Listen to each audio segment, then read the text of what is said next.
What's up, guys? Welcome to Our Generation podcast. My name is Marco, your host, and today, with a guest fresh from America back to Basel, Switzerland, Yes, sir. Yafet Haile. Yep. I'm excited to do that podcast with you, and let's do it. Super excited to have you here, It's bro. been like 3 months already since I flew back from the States, but I mean, kind of recent, recent. Yeah, it is. I mean, you had a quite long journey there for a while, went to college.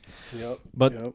before we get right into it, obviously, Yafet, we know each other from basketball. You're a basketball player, professional actually. Yep.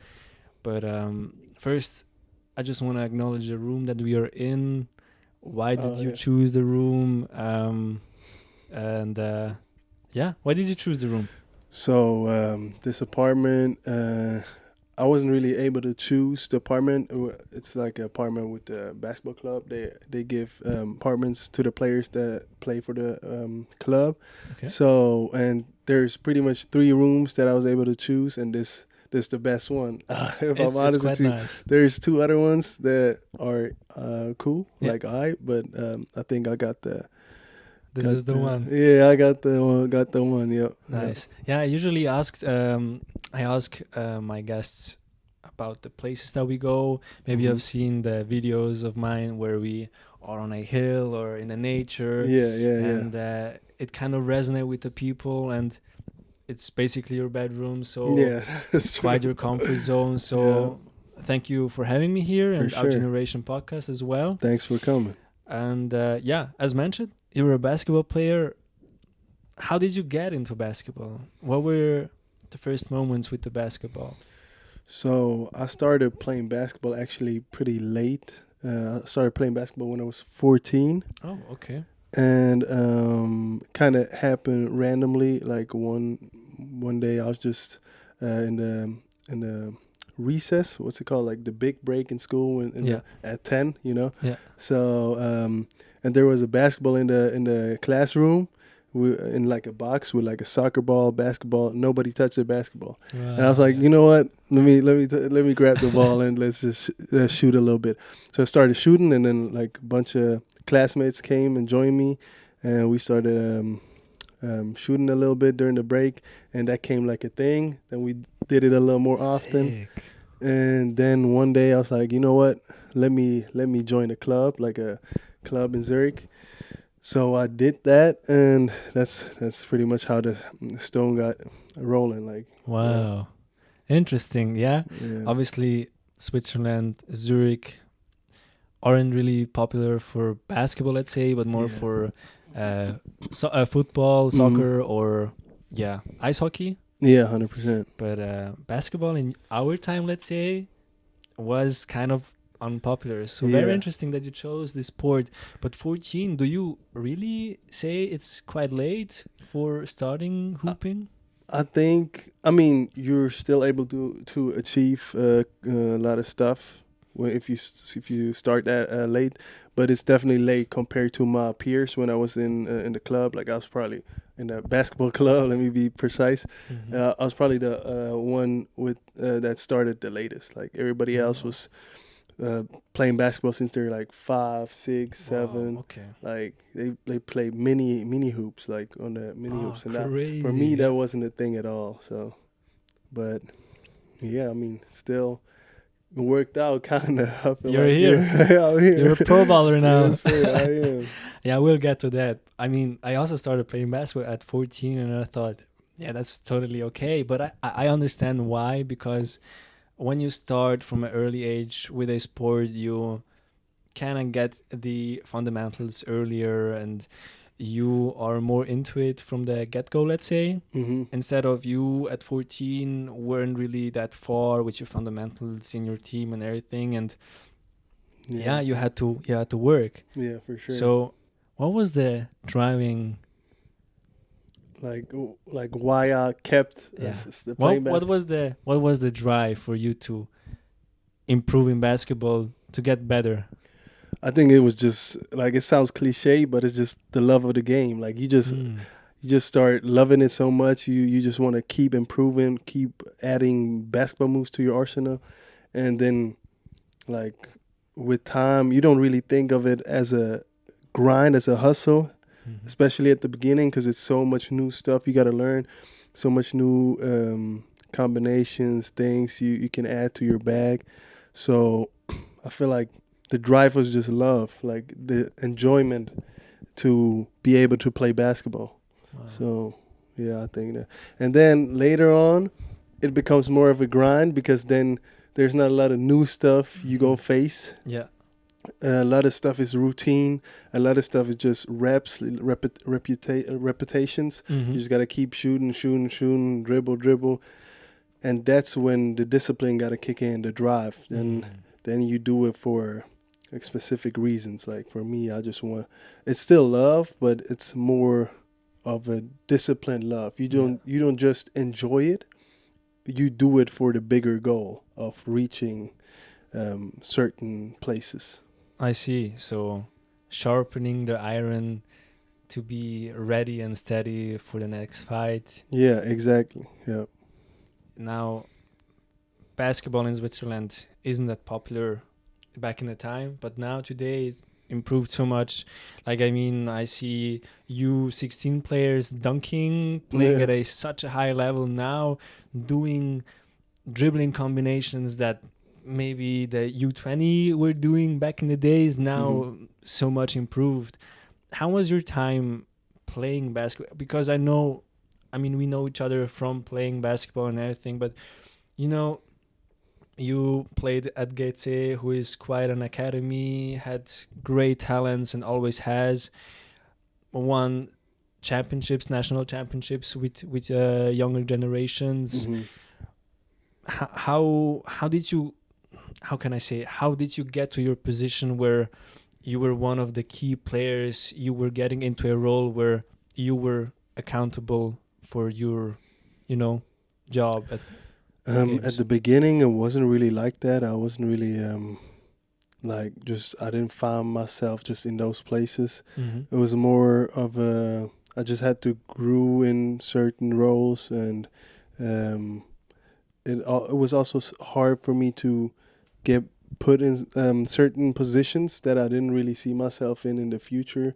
But it just helped the team in that moment. But I feel like everybody got to go through that stuff. But I think it was just I don't know really how to answer that one. I mean, let me hear it again. Yeah, of course. I'm sorry. No, you good. You are learning to acquire new jobs as a basketball player. You have your roles, the mission for this game. By the time you start to improve, you understand your talents. You know what you're good at. How were you getting? How can I say, a role player in your team to say, yeah, you improve. You're getting better. You are going to be the one that they are going to be counting on, when you're playing a very tight game. So that's kind of the question of... So how did I evolve from the beginner to... I think it's just, I mean, time. I think, you just got to stay with it. A lot of players quit, like after. For example, I seen it in college a lot, like... before the season starts, the whole team was like 15, 16 guys. Yeah. Everybody highly motivated. Then preseason comes. We 5 a.m. in the morning. We on the grass on the field. Yeah. Started sprinting, running. People throwing up. It's a grind. So and then you see how the numbers decrease. Whoa. So it's not like you just got to stay with it, I guess, because if you don't survive, you gonna fall out.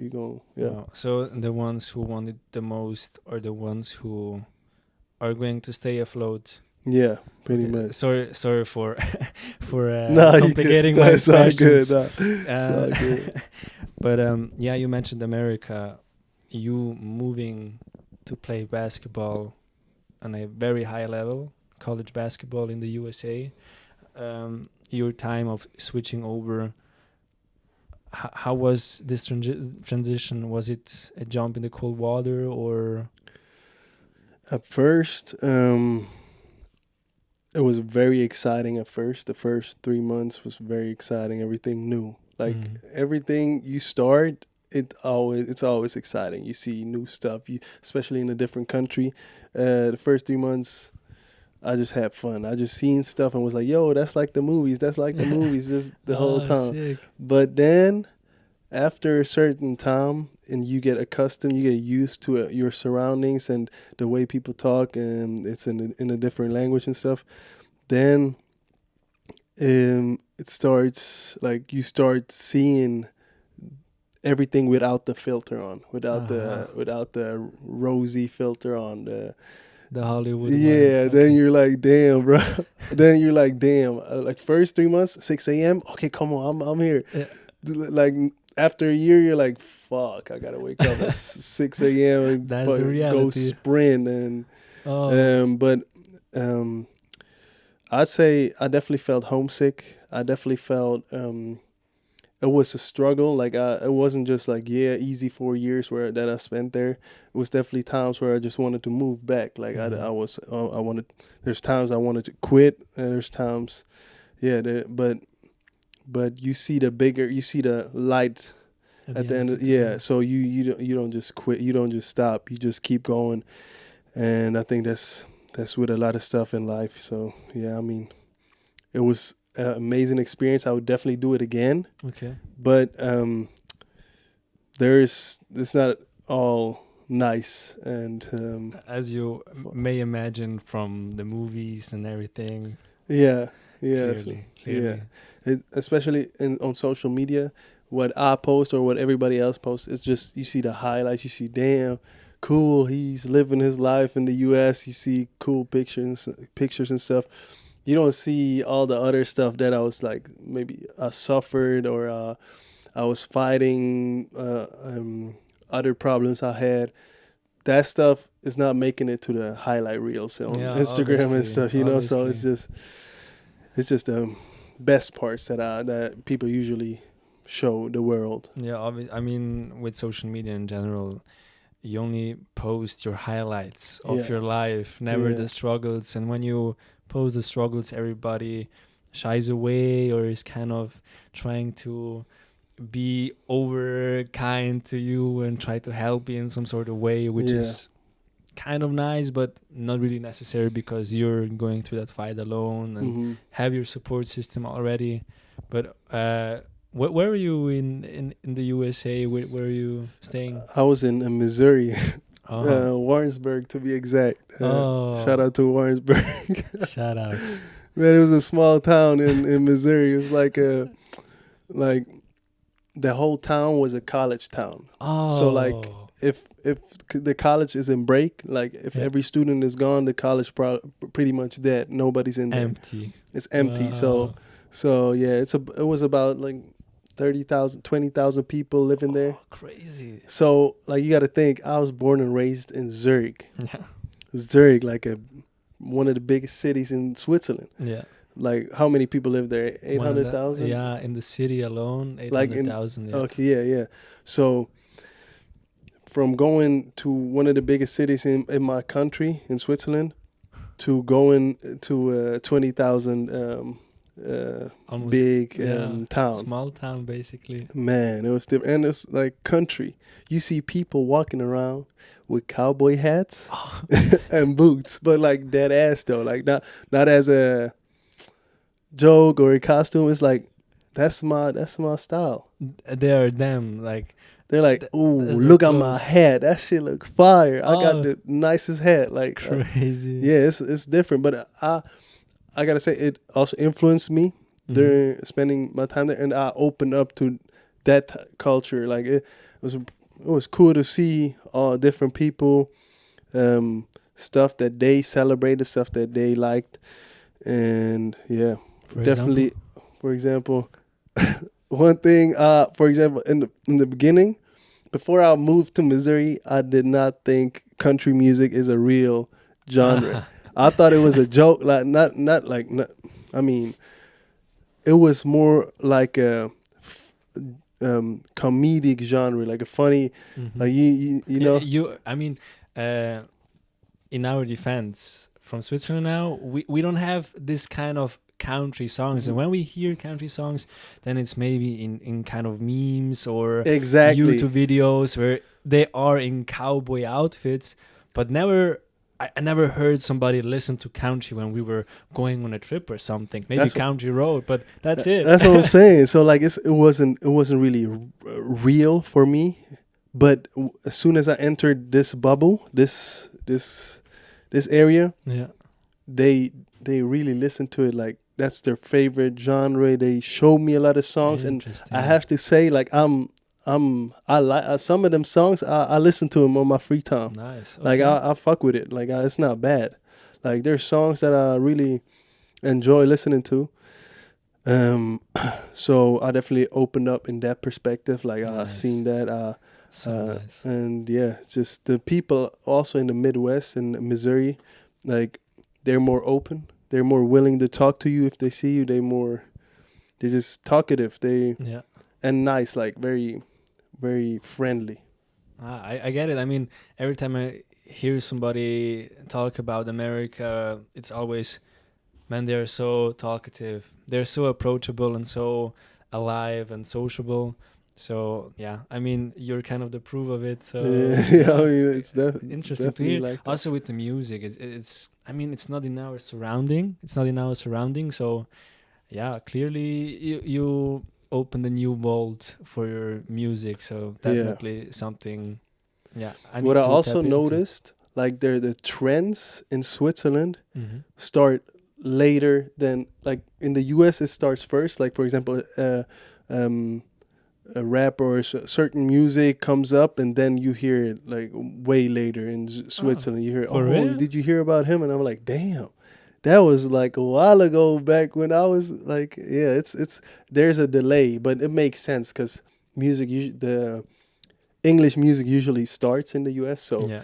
it needs time to get over there. But that's what I noticed too. Like I had a couple of rappers that are like my favorite rappers I listened to, and for a while. And then when I came to Switzerland, like a year later, they're like, "Oh, did you hear about him?" And they just found out about him. I'm like, "Wow, Ah, it's been a while since yeah."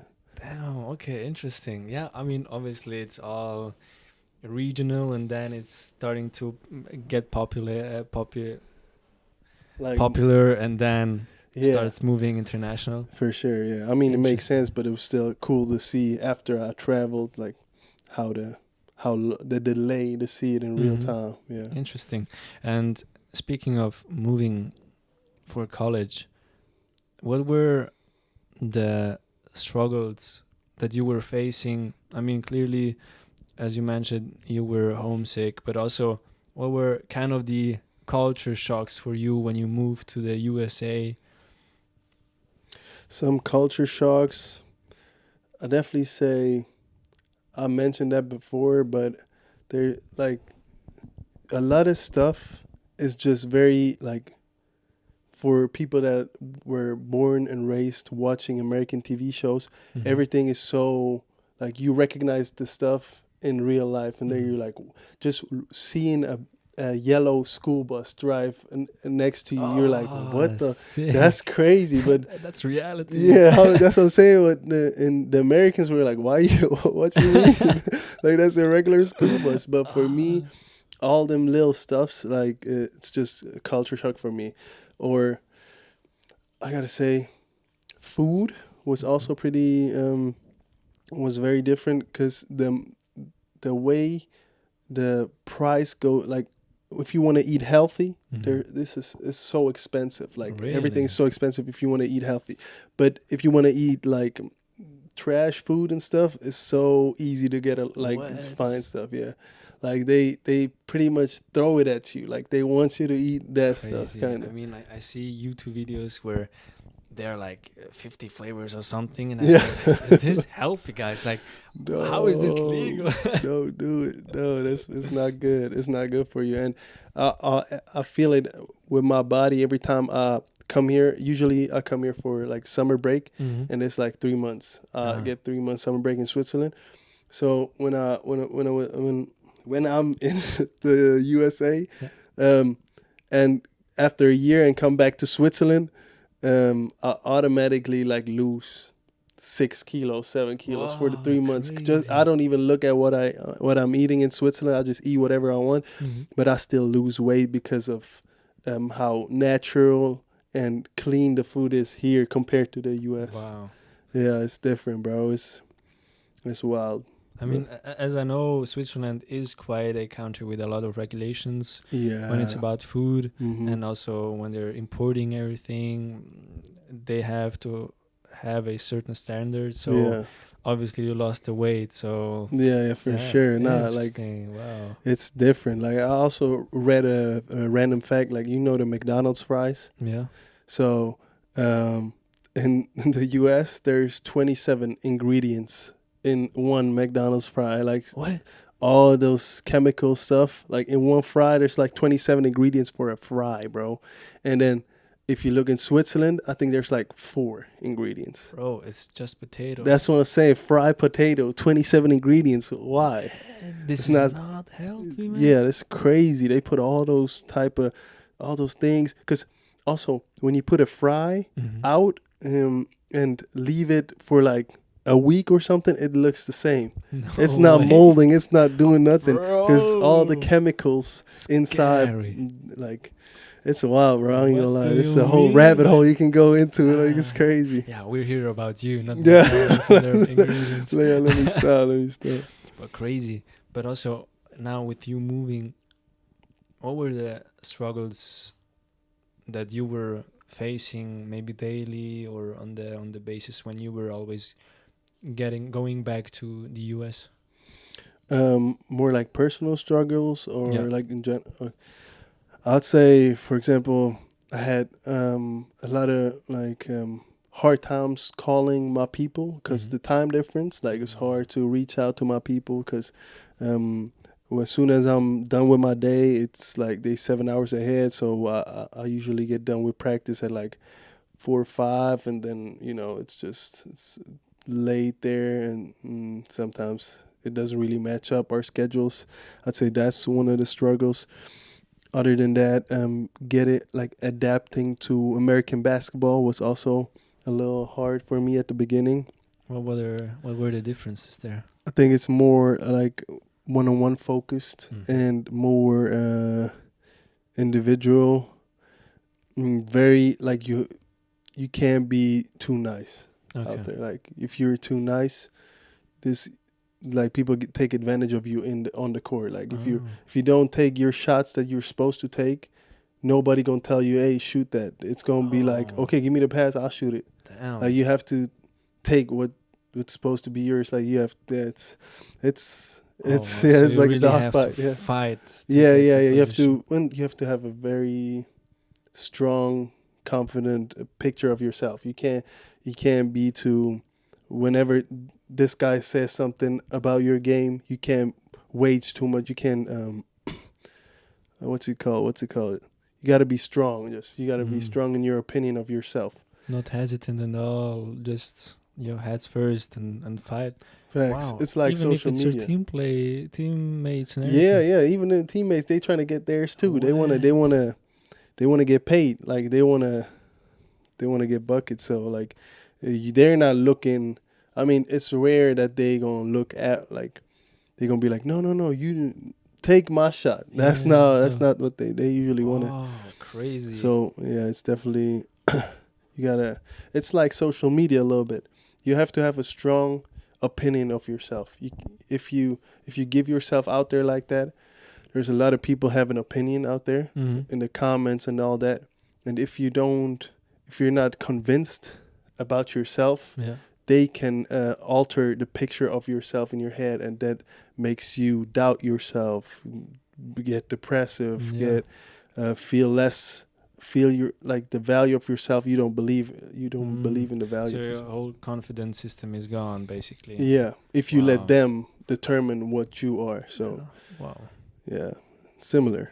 social media and basketball. Yeah, yeah, in that interesting. aspect. Yeah. But how were you able to fight them off? Because let's say in Europe, it's a lot of team Team focus. involvement, Yeah. team focus. You Facts. know, pass the ball. Facts. How I mean, was? at the beginning, I was I was very nice, like just hey. Then I noticed, and I'm like, yo, that I don't think that works out. I Were the don't. coaches always also like, come on, shoot your shot? Oh, I mean, the coaches.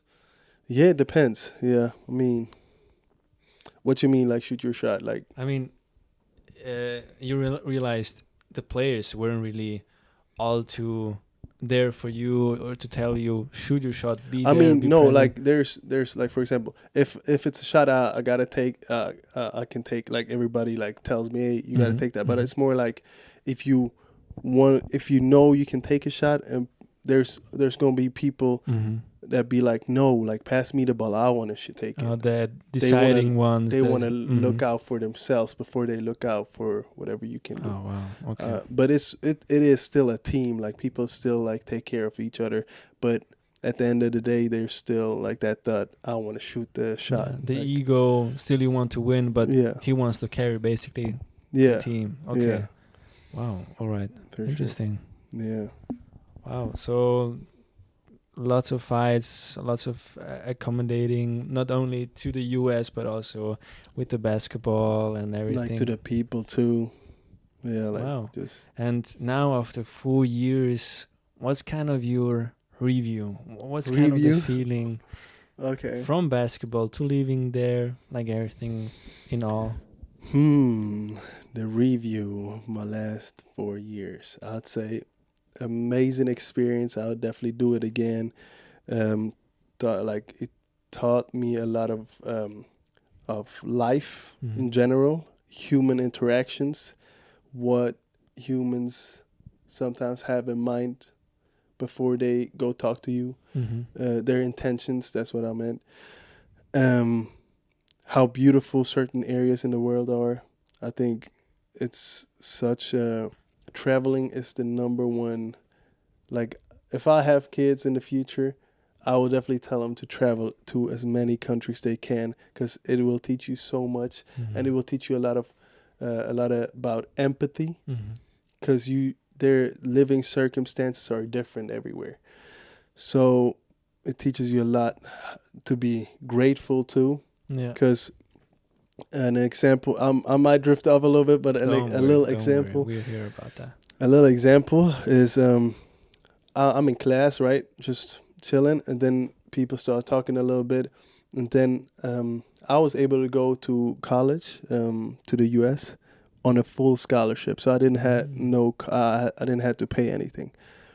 But when I heard the conversations around me, how they finance the school, because the school system in the U.S. is crazy. They pay a lot of thousands of dollars for a year. Like maybe some schools are 100,000 a year or something. Wow. So like I heard how they finance the school, and they came to class. It was like, okay, teacher, I gotta leave. I have my third job to go to. They have like 3-4 jobs, and are in debt for their whole life. Yeah. And that makes you really sit real quick and be like, wow, I'm really doing this stuff and I get paid. Like I don't have to pay nobody to sit in this chair and listen to that teacher. No. So that really opens your eyes, and I feel like back to the thing, like to the original question. Empathy, definitely. I learned a lot of empathy. I learned a lot of get what's yours. You have to put your hand out and take whatever is yours. It's not gonna get handed to you. And also, yeah, that's about it. Like, Interesting. yeah, I mean, obviously, you're there for a reason, so you have to reach out because you had a dream at 14, 15 where you were like, yeah, I want to go some places with this sport. So now at your age, you have to fight. Being in college, you have to show yourself, perform well, and then get to the stage where you're at right now, for example. Mm-hmm. And yeah, props to you, honestly. Well Thank you. done. Appreciate it. Yeah. Appreciate it. Let's stay a little bit still about your time in the US, and then we will move here back to Basel, where you're actually at. Okay. The US surely was a different experience for you as here in Switzerland, also playing style wise. When a kid is deciding to pursue basketball at the level where they want to move abroad and go to junior college or college, what's something you would give them for an advice before they are moving? Do they need any agency? Like, how did you get there? So I always tell that to every person that asks me. First, make sure you know you're eligible before you pause, break off the school you're going to right now. Make sure you're eligible to go to college if you want to go there, or in whatever school system you want to go. Get informed, talk to a lot of people, ask a lot of people, just ask people that were in your position. And also a big factor is you're not dependent on agencies. Okay. You don't need agencies. For example, I found the school that offered me a full ride through Twitter, Wow. X or Twitter, whatever you want to call it. Mm-hmm. So I just I think I told that story 1,000 times, but like Not on here. not on here, yeah. So I posted a lot of videos of my highlights and my workouts on Twitter, Mm-hmm. and actively reached out to coaches, Wow. sent them like messages, spammed a lot of people, just texted them, sent them emails too.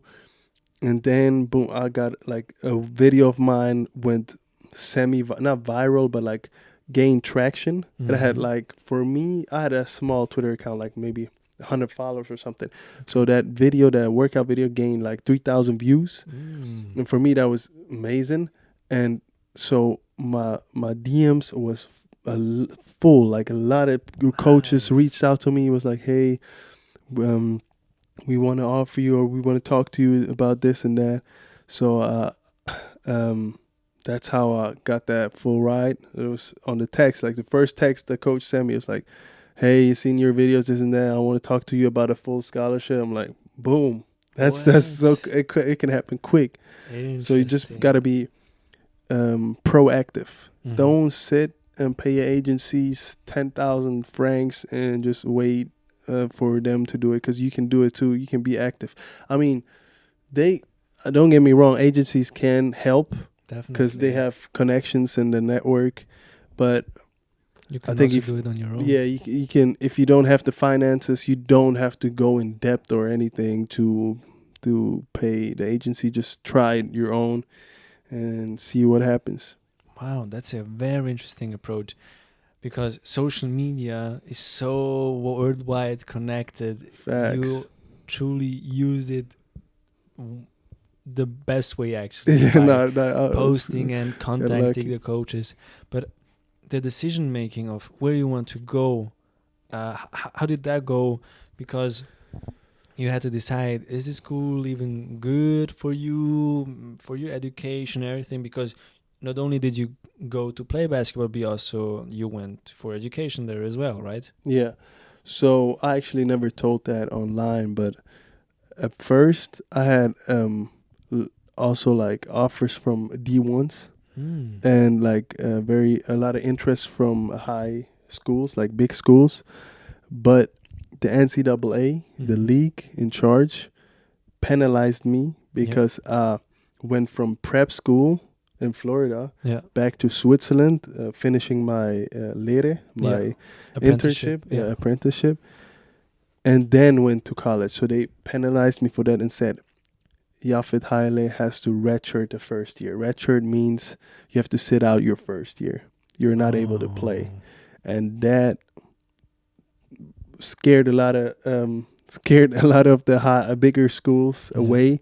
They said if they give you if they want me, You have to play right away. I have to play right away. Oh. And already, I remembered that shit. Man, that was crazy. As soon as they decided that, my heart broke, bro. That was big hit in the chest. But I remember I was in Turkey with my friends. Yeah. Vacation, in my mind, I'm like, oh shit, I'm about to sign to Yeah. that school, this and that.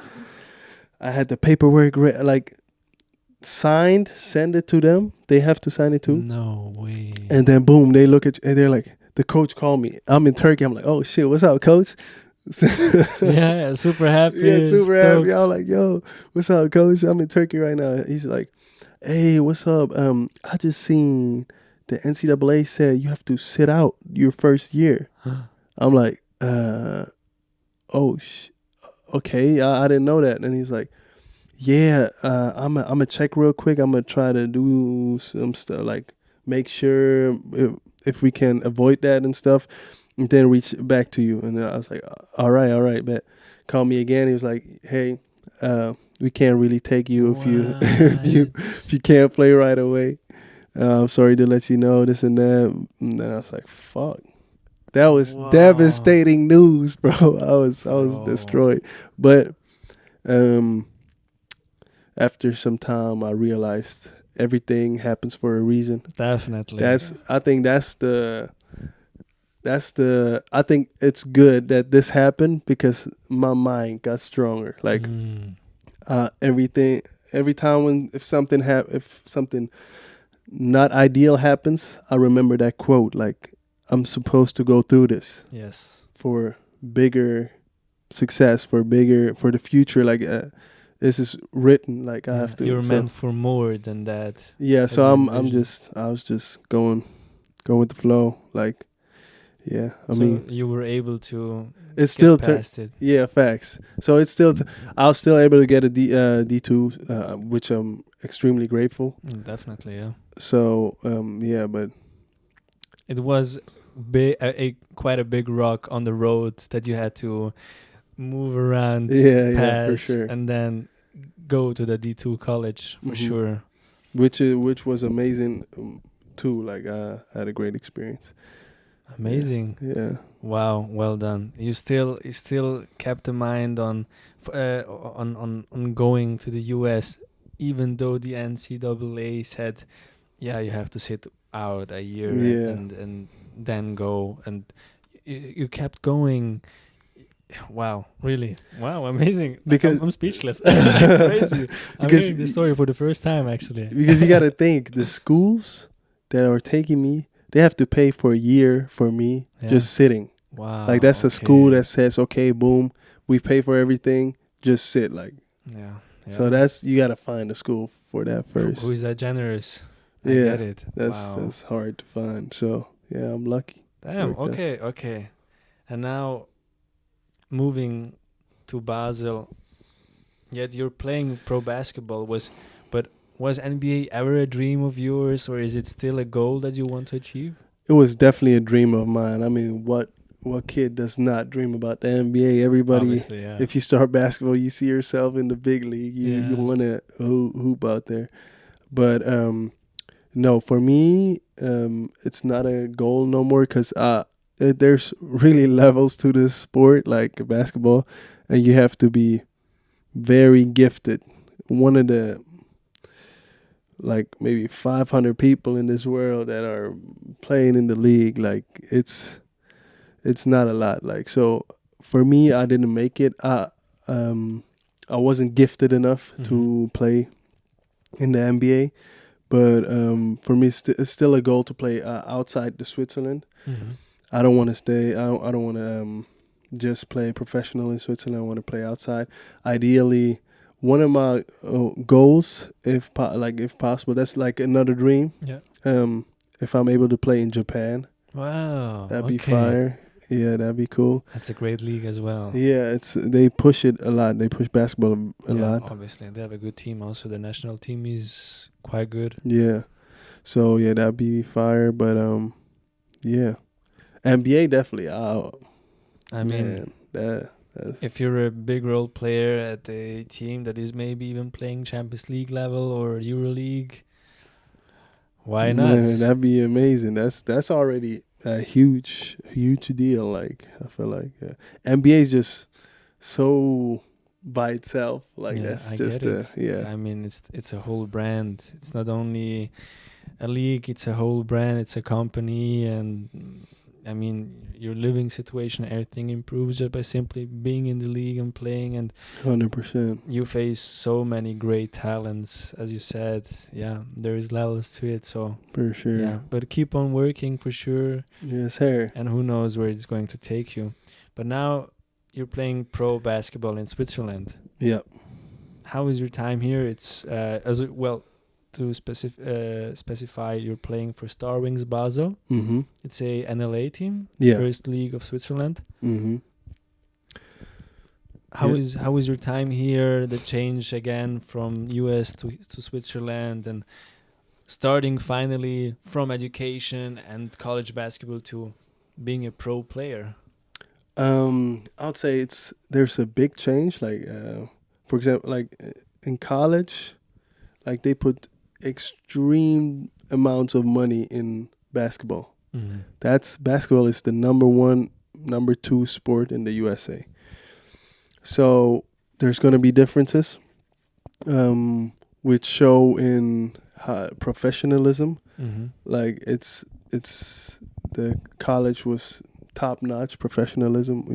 You can't really match that with you can't compare it to basketball in Switzerland because it's such a side sport. Yeah, definitely. Not enough people care. So it was adjustment period for me. But I'm still grateful. I mean, we struggling right now because we have a lot of injuries. Yeah. Okay. Yeah. So that's not ideal. We have But other than that, we're still hungry. We still want to get somewhere, and I think we have a good group of people. And yeah, nice. Looking forward to this season. All right. Yeah, I'm excited about it, and also, you were going through this journey playing basketball. Obviously, you have teammates that are also your friends. You share dorms. But who is your support system? What is something that keeps you motivated? Who is also a shoulder to lay on in your life? I would say it's my family, like my parents, my brothers, and also like my friends, like my closest friends. I can always talk about everything with them. And in case I need something, I can just reach out. Or if I just want to talk, hang out, I can always talk to them. And I think that's the biggest support system I have, like just family and friends. Yeah. Does it have an impact on you, even though you're thousands of miles away from them? Yeah, for sure. Because we have like a FaceTime group call, me and my friends, Okay. and we just spam like pretty much every day. Nowadays, maybe twice, 3 times a week. Everybody joins. We just talk. Nice. We don't even do anything on there. We just talk, chat it up. I mean, that's something still. Yeah, facts. And my parents, I can always call them, and my brother too. And yeah, I think Amazing. It didn't matter. The difference didn't matter with nowadays technology with FaceTime and all that. Thank God that we have that. I mean, it really helps everybody worldwide. I mean, you can call for free through WhatsApp or any other app. 100%. Yeah, that's so interesting. And also, what about you? You still like hoop a little bit outside sometimes? I mean, I stopped playing basketball when Corona started. Okay. In 2020. Like at all? Like not even? I didn't pick up the basketball for 4 years. Damn. And I started playing basketball again last year in summer. Okay. But when I picked up the ball, bro, I felt like a newbie. Okay, yeah. It was so weird because I remember when I stopped playing basketball, it was main reason was studies, then Corona simply, and also the coaches that I had. I don't know. I didn't want to practice 5 days a week. and get nothing out of it. It wasn't really motivating anymore. Mm-hmm. Like, as the drive you had, my drive just was gone. The fire just distinguished completely. Yeah. Even though I must say, and I have to admit it, not only because I'm saying in front of the camera, but that shape that I had for basketball in general, like shooting, dribbling, and everything, when Corona started, I was at my peak, kind of. Like, I trained so much, even on weekends. I went in the mornings to practice and everything. And now, picking up the basketball again, it was so weird. Mm-hmm. It was so weird, but I owe so much to basketball because all my friends, like you and everybody else, I met through basketball. Facts. So it kind of feels like a devotion that I still have to do and be there present. I mean, I still go to games. Now I stopped for a little bit because of studies and work and, modeling again. Mm-hmm. And then I don't find the time to play again. But yeah, I kind of the love came back. Yeah. But it's still very weird. Like, it isn't the how can I say, the part of your heart that was once everything. It's just simply just a, how can I say, a side chick, let's say. Yeah. Oh, shit. Which I never had for all, to crazy. specify. But it just kind of feels very distant. Yeah. It just doesn't feel doesn't feel real anymore. But yeah, through basketball I met so many people and so grateful for it. And yeah, I'm gonna still campaign for it and also support you guys and watch your games. And yeah, I appreciate that, man. really something. Yeah, I mean, we're slowly coming to the end. For sure. So yes, there is one question for sure that the listeners are going to appreciate the most, and you can also say more than one advice here. And I would do it in 2 levels. The first level of a kid who is starting playing basketball in Switzerland, being falling in love with the basketball game and being in a team. What's something you would give an advice for them for improvement, or as a player for themselves? Like, what's something you would tell them? First, I'd say don't just use basketball as what it is, like as a sport, as just getting better at basketball just by itself. See it also as a tool to like meet new people, experience new experiences which you wouldn't have experienced otherwise, and it can bring so much to your life than just a sport, than just getting around, moving around. Because I wouldn't have lived in the U.S. for like 4 or 5 years without it, and I wouldn't have met a lot of people without it. So I think, first of all, see it as a tool and use the tool for your advantages, for your purposes. That's a big one, I gotta say. It opens doors. I mean, For sure. the people that you meet, it's quite long term as well. When you follow each other and are maybe in the same team the whole time, you also meet your opponents and also meet after the games for practice or whatever to just improve your game even more. So 100%. And now the second question that I would ask, and it can also be a longer one, and you can count as many as you want off your top of your head. What's an advice that you wished you knew before you were playing on a higher level basketball, like practice wise, with the people, with the coaches, and then moving to the US, and then also like what did you add on to that as well? Like what did you wish for you knew before everything happened to you? Okay, from what point on? From college? Or Before college and then into college. Okay, so I'll say, what would I wish I'd know before? Um,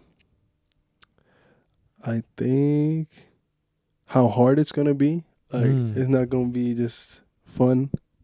Um, there's definitely hardships in that whole experience, but like I said, I would do it again, but maybe just mentally be more prepared for what's coming, and also maybe learn how to be more confident before I entered that whole space in the US. Because at the beginning, it's more like I had more of that Swiss mentality, maybe being very like a little bit too nice, and just that affects everything in basketball and outside and everything. Sometimes you have to be more like, it sounds bad, but like egocentric, more look out for yourself sometimes. Like you have to match it. You can't just be. How do you do that? How were you able to switch from the politeness from here to? Think you gotta feel it out. Like whatever person sits in front of you, you have to feel it out. Like, does that person just want to take advantage of yourself, of you? Then you have to know where to set that line, and yeah, I think that's something. But also, other than that, I'd say enjoy the time, because it's gonna fly by. It's gonna fly by. So I'd say that. What else? I think that's about it. Stretch. Stretch. I can Make sure imagine you that. stretch your legs, bro. And for the kids who are dreaming in Switzerland of getting into the highest leagues, was something that you would say to them for the road, for their journey? I'd say just go for it, because I think it's possible, man. Like if you play basketball in Switzerland, you can, and you stay with it, you grind, you can definitely reach the top league if you work hard for it. Yeah. Amazing. Just go for it, man. Amazing. Yes, Yafet, sir. Man, I appreciate you, man. thank you Yes, for having sir. you here. Hell yeah. Thank you for your advices, for your insight of playing internationally, and also sharing your story a little bit with us. This isn't the last episode together. We'll surely dive into it again in the second season, maybe, Yep. I'll be of down. this podcast, and also hear more about how you work out and everything, and how the season is actually going, because the season just started recently. So yeah, but for now, I'm wishing you lots of luck and success for the new season.